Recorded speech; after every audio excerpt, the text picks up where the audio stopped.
to all of you if it's an extended weekend. I know it's a Thursday, but a lot of you got today and tomorrow off. If you don't have today or tomorrow off, appreciate you chiming in here with us. 888-957-9570 is the number to call or text.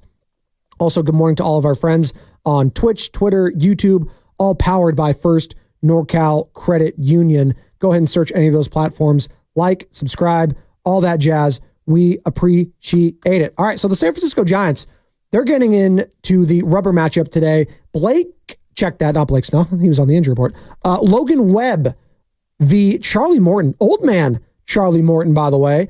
That is scheduled at 4:20 Pacific time here. But Dave Flemming over out in Atlanta is joining us now again on the River Islands guest line.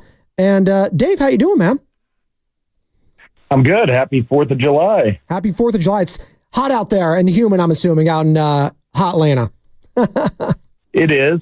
It's been it's hot everywhere, it seems like right now. So it's actually been better than the last Giants road trip. These games, they play them at night here in Atlanta, and it's always a challenge. I think it's one reason why the Giants, historically, June has been a tough month for the Giants.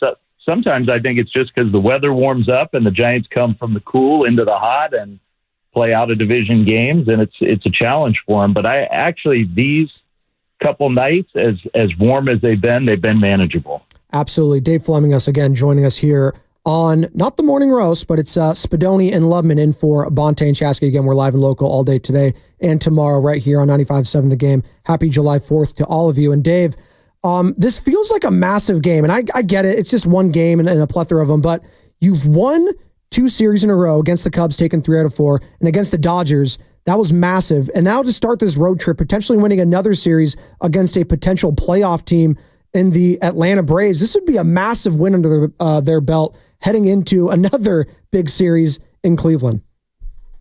Yeah, I think it would be. I mean, I think they are starting to build a little bit of confidence and chemistry. They're starting to get some players back. That has helped. Some of the players who've come back have looked more like themselves. So, yeah, I think, when you develop that feeling, if you can keep it going and really act, the Giants just haven't, it's weird. It's not been a season of disaster, although there have been a few, tough weeks or road trips or whatever, but they just haven't gotten really hot for an extended period. And every good team does that. I mean, every good team has a stretch where they go 15-3 or, 14-6 or something like that. And the Giants haven't had that yet. And this is a hard part of the schedule to do it. But if you could find a way to win this series, go to Cleveland, hold your own against the Guardians, then you come home. The Giants played really well at home. It's just, it's just finally feeling like the Giants have the team that they wanted to have dreamed about having. And so, yeah, I think it's a momentum kind of game for the Giants tonight. And, they say momentum is only as good as the next day's starting pitcher. Dave, I think they got about as good as you can possibly ask for today with Logan Webb on the hill. Had a great start Friday night against the Dodgers. Went seven innings, struck out 6 there. Even showed the leather a little bit. He started a couple really nice double plays in that game. They announced the all-star starters yesterday. Obviously, he wasn't going to be a part of that announcement. The starting pitchers will come later. But I feel like this is Logan's last chance to make that all-star case and finally get that first all-star bid that I feel like he's kind of deserved for the last couple of years. Yeah, it's stupid that last year he was definitely an all-star, but because he was pitching on the Sunday before, they didn't put him on the team. Right. Yeah. I just that just drives me crazy. Put him on the team, and then if he can't pitch, replace him. But it's an honor because he pitched and deserved to be. He's been one of the best pitchers in the league for the last few years, and he can't call himself an all-star because of the calendar. That's just dumb. And I don't know why it's so self-defeating of baseball to do it that way. Logan Webb is an all-star, was last year, certainly would have been on the team if not for that. So, yeah, I hope he does pitch well tonight and makes it because he absolutely deserves it. He is the MVP of this team. Ramos has been great. Wade, when he's been healthy, has been great. Patrick Bailey's a very good player. They have other guys who have had good seasons, but with the way the Giants' year has gone in the starting rotation, they would be absolutely sunk without him. Like he has kept them afloat with what he's done, and he does it every single year. And maybe we take it for granted a little bit, but he's been excellent. And speaking of that starting pitching, Dave Flemming joining us here on the River Islands guest line. Dave, they could be getting a plethora of pitching heading back here after the All-Star break. Blake Snell, Alex Cobb potentially, and Robbie Ray. How big of a boost would be getting three guys like that? Alex Cobb obviously being an All-Star as well. And then Blake Snell, a Cy Young guy, Robbie Ray, a Cy Young. Like, this could be looking like night and day. Not to say the Giants starting pitching has been bad in any sort of sense, but just getting the depth would be massive for this squad. Yeah, well, I mean, it hasn't really existed for the last month. But, it's not been bad or good. They haven't had starting pitching. Mm-hmm. They just haven't had any. So, yeah, it's going to change the whole dynamic of the team and the roster. Look, it's hard for me. I don't want to take anything for granted. We've had so many fits and starts with these guys that, as soon as you say, okay, they're coming back, and then there have been setbacks. So it's like, prove it. Let's get out there and see it before we start to celebrate the fact that they have the rotation they dreamed of. I mean, but I think, it's a great sign last night, the way Snell pitched. He said he needed another tune-up, and so the Giants gave it to him, and he took advantage of it. He pitched really, really well in Sacramento. So the plan is, assuming he came out of that fine, I haven't talked to anybody today, but the plan is he's going to pitch the first game back on the next homestand. So that's his last minor league tune-up, assuming everything health-wise was fine. So you're going to see him against the Blue Jays on Tuesday when we get back home. And then I think the plan is that he would then pitch the final game before the All-Star break. And when you come back after the break, he's obviously still in the rotation, and Robbie Ray is going to join the fivesome after the break. So if it holds to form, then you have your five guys. And, if Cobb can come back, then maybe you give Jordan Hicks a blow, whether it's just like, hey, take a couple weeks off because you're fatigued, or go in the bullpen for a week or two and see how that looks. It gives you some options with Jordan Hicks, who's done a great job, but is up against his limit real soon. So, yeah, it gives the Giants way more possibilities, way more avenues to be in the kind of team they want to be. Yeah, Hicks, another solid night last night, goes another 5 innings, and it definitely feels like the workload might be starting to get to him. And you kind of answered my question before I asked, is what is going to be the plan with Jordan Hicks there. So I'm going to skip to my next question, and I want to ask about Hayden Birdsong. We've seen 2 starts now, and the thing that impresses me most about him is the dude, he seems robotic out there, not so much in his mechanics, but just in the aura he gives off. He just seems to have no emotions on that mound. Nothing seems to faze him, whether it's the heat in Atlanta or getting, he got hit around a little bit by the Cubs last week. I'm just curious, Dave, just from what you've seen from him in these 2 starts or the chatter you've heard in the clubhouse about him, what's kind of the thing that's standing out most about him here in these first couple starts that you've seen from him? And how much longer do you think is he going to be around? Is he a guy that we only got a couple weeks left before he's kind of sent down and the rest of these pitchers come back? Yeah, well, I mean, it's a hard question. It's a good question. I think he obviously was rushed up here. Not that he wasn't ready for some of this, but he's got more development to do. So it wouldn't, as exciting as it's been to see him, it wouldn't be the worst thing for him to take a little more time. And he's 22 years old. So if all the veterans are back and they're all healthy and all good to go, then you might see him go back down and make some more minor league starts just to get a little more. What did he have? 9 AAA innings in his career, something like that. I think it was like 180 professional innings total since he got drafted, something like that. So he's got a lot of improving still to do, which is really exciting because he's fared very well so far.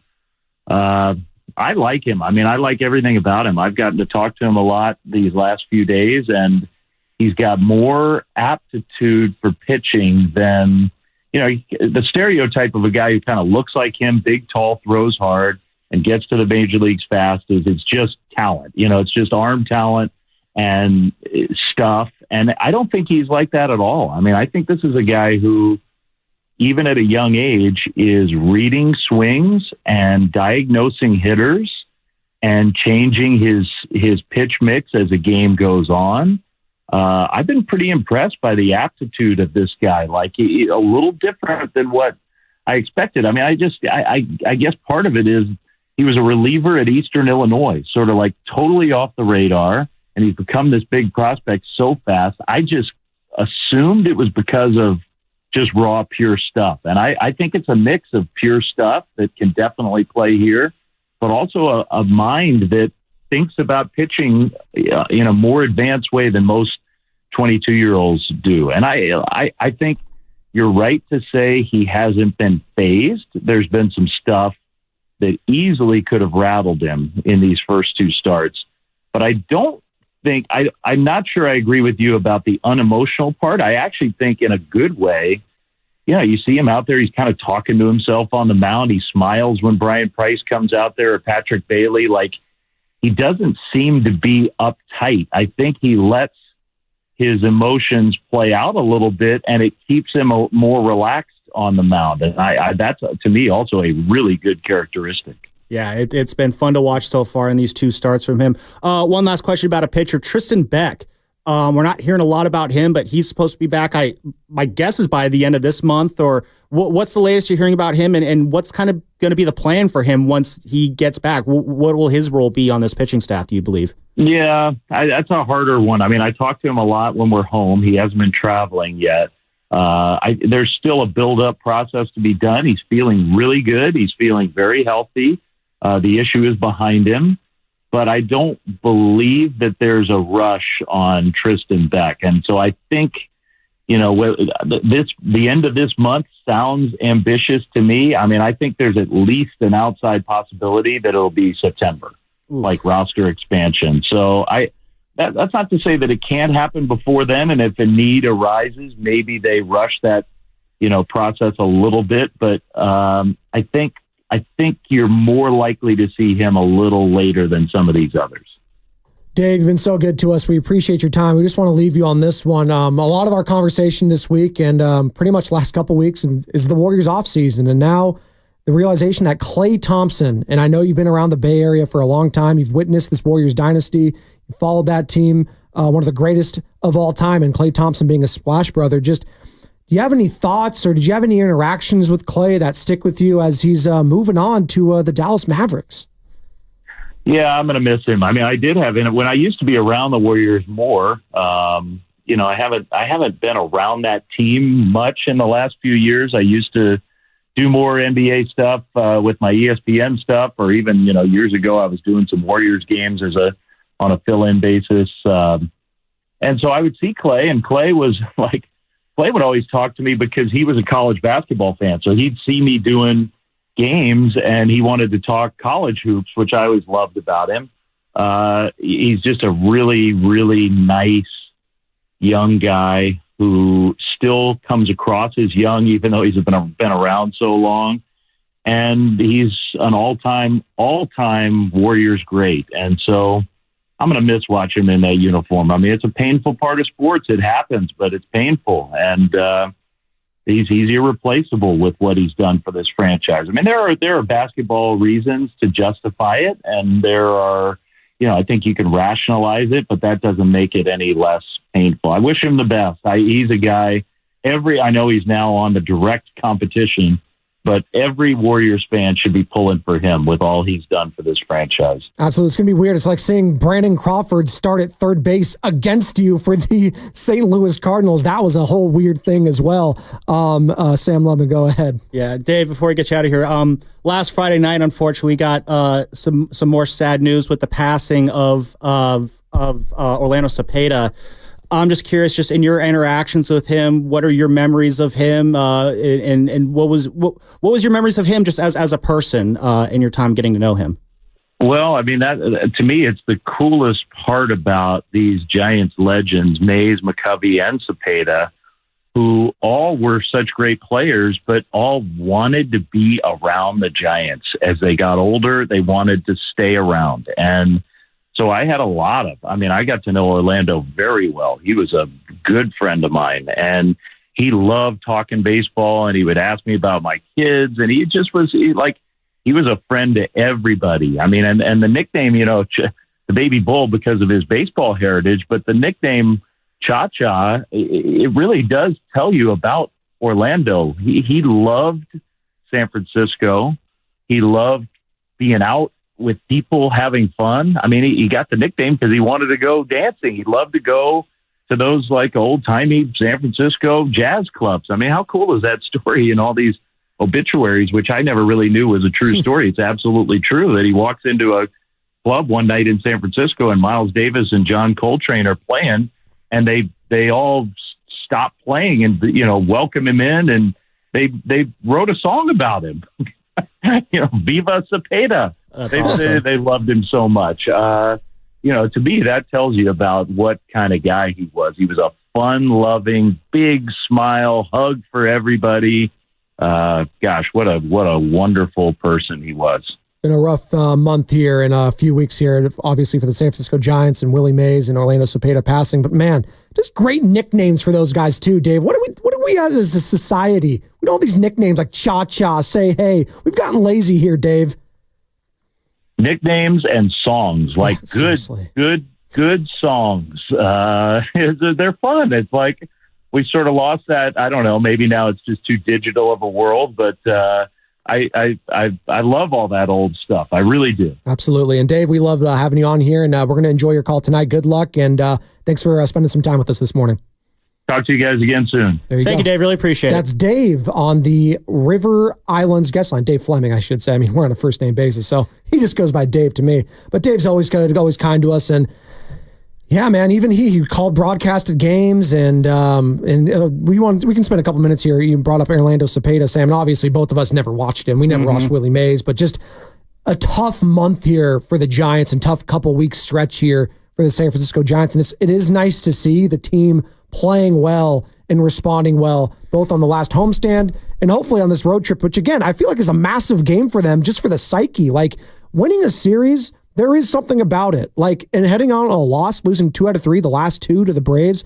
And again, I don't know if you guys have been, and I know it's more of a regional sport. Cleveland Guardians are just they are a really good baseball Stephen team. Vogt in his first year. I believe in Stephen Vogt. We all do now. It's just, this is a massive game for them, Sammy. No, they need this one really bad.